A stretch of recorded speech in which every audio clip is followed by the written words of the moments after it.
తెలంగాణలోని ప్రభుత్వ ఉద్యోగులకు రేవంత్ సర్కార్ శుభవార్త అందించింది. ప్రభుత్వ ఉద్యోగులు, విశ్రాంత ఉద్యోగుల కోసం అదిరిపోయే పథకాన్ని శ్రీకారం చుట్టనుంది. వీరి కోసం కొత్త ఆరోగ్య పథకాన్ని ప్రారంభించనున్నట్లు ప్రభుత్వం వెల్లడించింది. మరో 15 రోజుల్లో ఈ స్కీమ్ లాంచ్ చేయాలని నిర్ణయించింది. తాజాగా సెక్రటేరియట్లో సీఎస్ రామకృష్ణారావు ఆధ్వర్యంలో ఉద్యోగుల హెల్త్ కేర్ ట్రస్ట్ సమావేశం జరిగింది. ఈ మీటింగ్లో పలు కీలక నిర్ణయాలు తీసుకున్నారు. ఆరోగ్య పథకం అమలు, విధి విధానాలపై చర్చించారు. క్యాష్లెస్ ట్రీట్మెంట్ సౌకర్యం కూడా కల్పించాలని నిర్ణయించారు. ఉద్యోగుల మూల వేతనంలో 1.5% హెల్త్ స్కీమ్కు వెళ్లనుండగా ప్రభుత్వం కూడా అదే మొత్తంలో జమ చేస్తుంది. ప్రతి ఏడాది ఉద్యోగులు ప్రభుత్వం 520 కోట్ల చొప్పున పథకానికి చెల్లిస్తుంది. హెల్త్ కేర్ ట్రస్ట్లో ఉద్యోగ సంఘాల నుంచి 6, పెన్షనర్ల నుంచి 2 ఉంటారు. ప్రభుత్వ ఉద్యోగుల నుంచి ఒకరిని ట్రస్ట్ సీఈఓగా నియమిస్తారు. పక్క రాష్ట్రాల్లో ట్రీట్మెంట్ కూడా ఈ పథకం వర్తించేలా చేయనున్నారు. ఇక 515 ఆసుపత్రుల్లో క్యాష్లెస్ ట్రీట్మెంట్ సదుపాయం ఉంటుంది.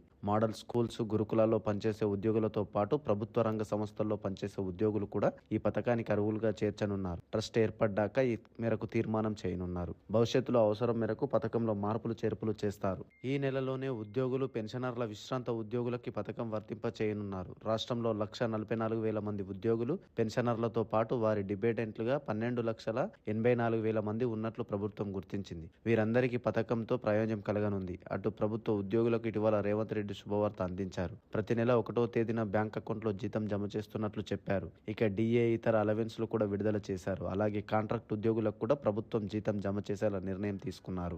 ఇప్పటి వరకు కాంట్రాక్టులకు థర్డ్ పార్టీ ఏజెన్సీలు జమ చేస్తున్నాయి. కానీ ఇక ఏజెన్సీలు ఉద్యోగులకు సకాలంలో జీతం జమ చేయడం లేదు. దీంతో ప్రభుత్వమే వారికి శాలరీ జమ చేయాలని నిర్ణయించింది.